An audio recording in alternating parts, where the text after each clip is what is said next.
May 8th, 1945. The guns go quiet across Europe. Hitler is dead. Germany has signed the unconditional surrender. The war in Europe is officially over. Millions of people pour into the streets of London, Paris, New York, Moscow. They are crying, laughing, kissing strangers. Church bells ring for the first time in years. For most of the world, this is the end. But for some German soldiers, it is not the end. Not even close. Some of them are hiding in forests. Some of them are still holding fortified positions. Some of them genuinely do not know the war is over. And some of them know exactly what happened and simply refuse to accept it. These men will keep fighting. They will kill people after the war is already finished. Some of them will not surrender for days, some for weeks, some for months.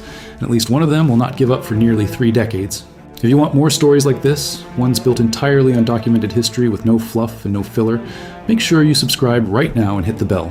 These scripts take serious research, and we put out new ones every week.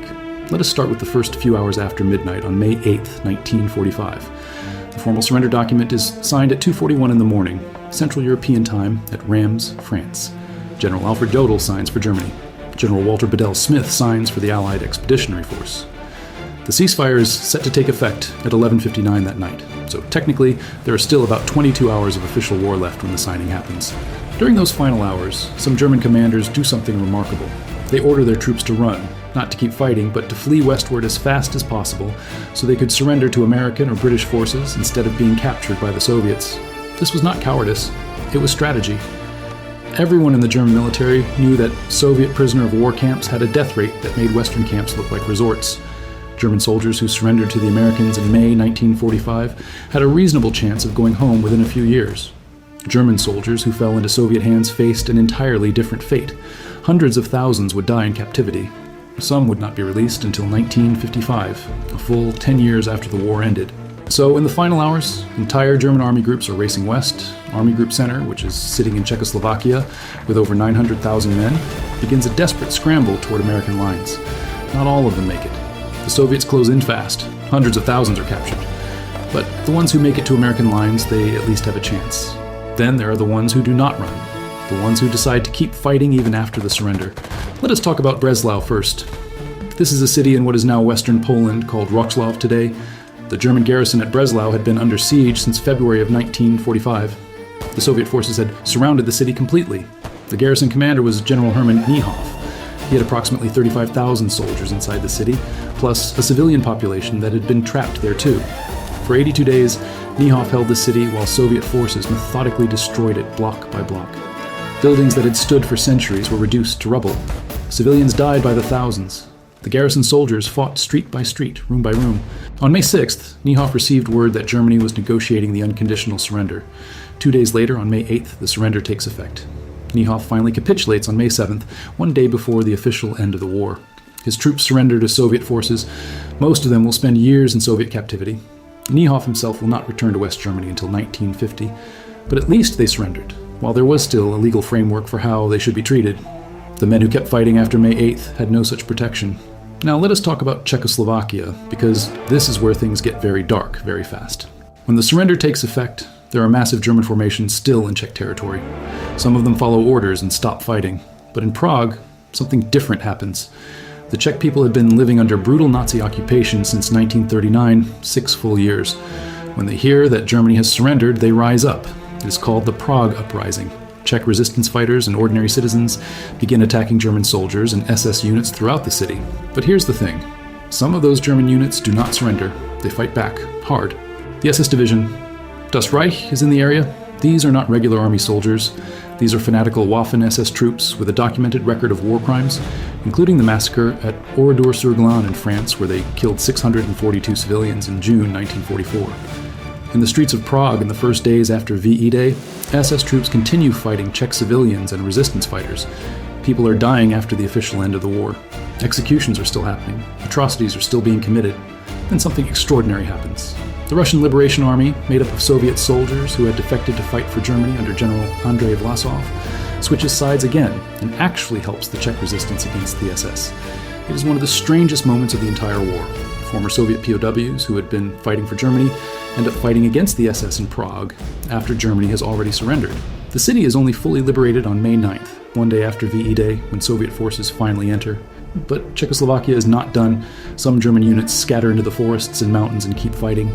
Not organized resistance, but small groups of soldiers who either do not know what to do or simply refuse to accept that it is over. These men kill Czech partisans and civilians in the weeks after VE Day. Czech and Soviet forces hunt them down relentlessly. Most are captured or killed within weeks. Now let us move north to the Baltic. In Latvia and Estonia and Lithuania, there are German forces that have been cut off from the main German army since late 1944. The Courland Pocket, they called it. Roughly 300,000 German soldiers had been holding a defensive perimeter in what is now Latvia since October of 1944. Hitler had refused to allow them to evacuate. He wanted them to tie down Soviet forces. So there they stayed, fighting battle after battle, winning tactical victories that meant nothing strategically, while the rest of Germany collapsed around them. When the surrender comes, the commander of Army Group Courland, General Karl Hilpert, follows orders. He transmits the surrender order to his troops, but some units do not get the message in time. Some get it and ignore it. In the forests of Latvia and Estonia, small groups of German soldiers and Latvian and Estonian SS volunteers continue fighting. These men become part of what the Soviets will call the Forest Brothers, though most of the actual Forest Brothers movement is made up of Baltic nationals fighting for the independence of their own countries, not Germans fighting for the Reich. German soldiers who refuse to surrender in the Baltic states in May of 1945 are either killed quickly or they melt into the forest resistance networks. Some of them will be hunted for years. The last confirmed Forest Brothers partisan, a Lithuanian man named Stasys Guiga, did not surrender until 1983, nearly 4 decades after the war ended. He was not German, but the world he created by disappearing into the forest was one where some German soldiers also tried to hide and survive. Now let us talk about the organized resistance, the Werwolf program. Heinrich Himmler had ordered the creation of the Werwolf units in late 1944. The idea was simple and terrifying. Train SS volunteers and fanatical Hitler Youth members to operate behind Allied lines after Germany was occupied. Sabotage, assassination, guerrilla warfare. Keep the resistance alive even after conventional military defeat. Joseph Goebbels had gone on the radio in early April of 1945 and told Germans that the werewolves were already active, that traitors who cooperated with the Allies would be killed, and that resistance would continue no matter what. On April 9th, 1945, the American-appointed mayor of Aachen, a man named Franz Oppenhoff, was assassinated by a werewolf team that had parachuted in from German-held territory. Oppenhoff had been working with the Allied occupation authorities. The werewolves considered him a collaborator. 3 SS members, including a 17-year-old girl named Ilse Hirsch, carried out the mission. Oppenhoff opened his door on a Sunday evening and was shot in the head. He died instantly. This is documented. This happened while the war was still technically ongoing, but it gives you a picture of what the werewolf program intended to do after the surrender, too. After VE Day, the werewolf threat turned out to be much smaller than the Allies feared. There were incidents. Allied soldiers were ambushed in isolated areas. German civilians who cooperated with occupation authorities were threatened or attacked. In some cases, former Nazi officials who feared being turned in were organizing small protection networks. But the mass guerrilla uprising that Goebbels had promised never materialized. The German population was exhausted. The cities were rubble. People were starving. Most Germans just wanted to survive. The fanatical true believers who would keep fighting were a small minority. But that minority still existed, and they still killed people. In Bavaria and Austria, SS units that had been conducting the final fighting retreats sometimes refused to acknowledge the surrender. American forces pushing through these areas in the first days after May 8th encountered pockets of resistance that had to be destroyed. Soldiers died on both sides days and weeks after the official end of the war. The Alpine Redoubt had been one of the great fears of Allied intelligence. The idea was that Hitler and the Nazi leadership would retreat into the mountains of Bavaria, Austria, and northern Italy and conduct a last stand from fortified positions. It never fully materialized, but the fear drove American forces to push hard and fast into the area in the final weeks of the war. Even after the surrender, American forces were encountering armed SS groups in the mountain regions for weeks. Now, let us go somewhere completely different. Japan still controls large parts of Asia in May of 1945. German soldiers, specifically German military advisors and a handful of holdouts, are scattered across Asia and the Pacific too. The situation gets genuinely strange when you start looking at individual cases.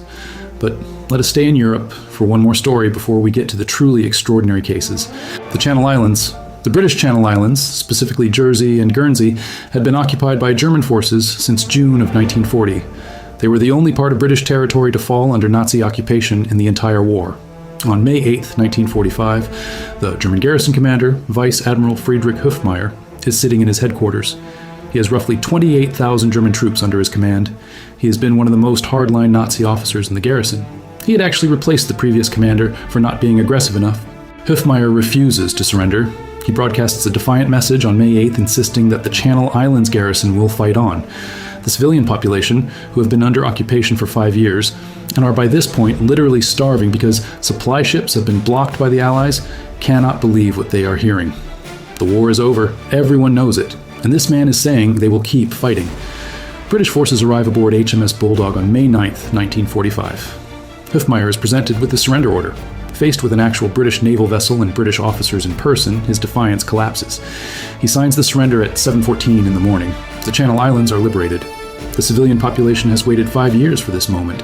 Hofmeyr is arrested, tried for ordering attacks on Allied shipping even after peace negotiations had begun, and convicted.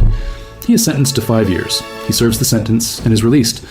Now, let us talk about the cases that go from weeks to months to years. In the forests of Poland and Ukraine, Ukrainian insurgent army fighters, known as the UPA, had been fighting both the Germans and the Soviets since 1942. When the war ends in May 1945, these fighters do not stop. They are fighting for an independent Ukraine.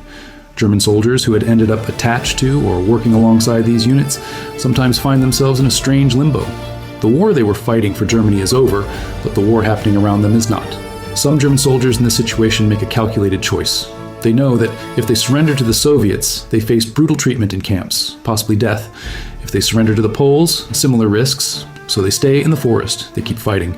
Not for Germany anymore, but for survival. Some of these men are killed in the following months. Some manage to escape westward and eventually make it to Allied-occupied Germany. Some simply vanish. In Yugoslavia, the situation is similarly chaotic. German and Croatian fascist forces had been fighting Josip Broz Tito's partisan movement throughout the war. When Germany surrenders, some of these units try to escape to Austria and surrender to British forces. The events at Bleiburg in May of 1945, where British forces turned back tens of thousands of Croatian and Slovenian anti-communist soldiers and civilians trying to surrender and hand them over to Tito's forces, is one of the darker episodes of the immediate post-war period. Many of those handed over are executed. German soldiers caught in this chaos have very few good options.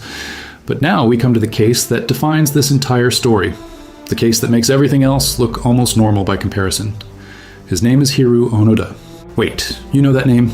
He is Japanese. But his story is directly connected to German soldiers who refused to surrender, because Germany and Japan were allies, and because the mentality that kept Onoda fighting in the Philippine jungle until 1974 is the same mentality that kept some German soldiers fighting long after May 8th, 1945. The same ideology, the same training, the same absolute refusal to accept that their cause had been defeated. But let us stay with the German cases. In the mountains of northern Italy, German units that had been fighting in the Italian campaign had a complicated surrender process.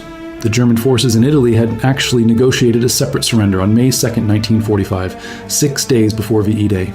Operation Sunrise, they called the secret negotiations, conducted by Alan Dulles of the OSS in Switzerland. When that surrender took effect, most German forces in Italy complied, but not all. SS units in particular were slow to comply. In the Dolomite Mountains and the South Tyrol region, armed SS and Wehrmacht holdouts continued operating for weeks after the Italian surrender. These men were a genuine security threat.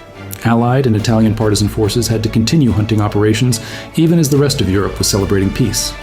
And then there is the most documented case of long-term German military resistance after VE Day, the werewolf holdouts in the forests of Germany itself. By the summer of 1945, the Allied occupation zones are being administered, the Nazi government has been dissolved, and Germany is beginning the process of rebuilding.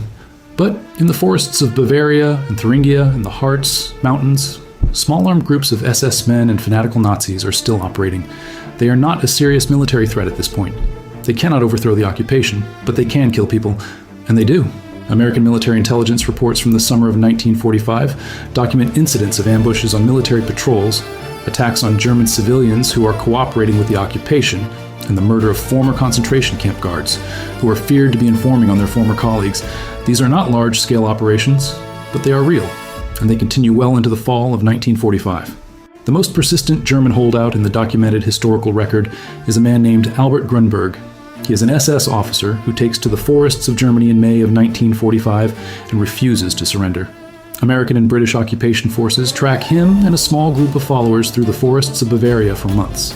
He is finally captured in November of 1945, 6 months after the official end of the war. When he is brought in, he is thin, filthy, but completely unrepentant. He tells his captors that he was waiting for a sign that Germany would rise again. That sign never came. There were also German soldiers who refused to surrender because they were physically isolated and genuinely did not receive the order. In remote areas of Norway, which had been occupied by Germany since April of 1940, there were small German outpost garrisons in the far north who received the surrender news days late because of communication breakdowns. Some of these men, when they finally got the news, simply could not believe it. They had been told for years that Germany was winning, or at least holding on. The idea that it was all over, that everything had collapsed, was psychologically impossible to process immediately. The Norwegian case is actually one of the more orderly surrenders of the entire war. The German occupation force in Norway, approximately 350,000 men, the largest German garrison outside of Germany itself, surrenders with minimal incident. Norwegian and Allied forces take control without significant fighting. But the psychological aftermath is another matter entirely. Some German soldiers who surrender in Norway in May of 1945 do not actually leave. They meet Norwegian women. They have children. Some of them stay, voluntarily or not, and build quiet lives in a country that had every reason to hate them. Now here is the factual reveal that reframes this entire story. The last German military unit to formally surrender in World War II did not surrender in Europe. It surrendered in the South Atlantic. The German weather ship Externstein had been operating in the South Atlantic and did not receive the surrender news for weeks. When it finally got the message and surrendered to Allied forces on May 19, 1945, it became part of the long tale of a war that, even after its official end, refused to simply stop.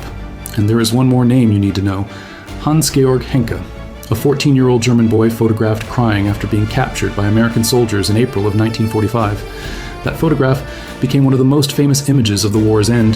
He was sent home. He survived. He became a carpenter in East Germany. He lived until 2013. The soldiers who refused to surrender after VE Day did not change history. They did not save Germany. They did not restart the war. They died in forests, or they rotted in prisons, or they quietly surrendered weeks later with nothing to show for their resistance except additional names on casualty lists that nobody was counting anymore. The war ended on May 8th, 1945. It just took some people longer to find out they had lost.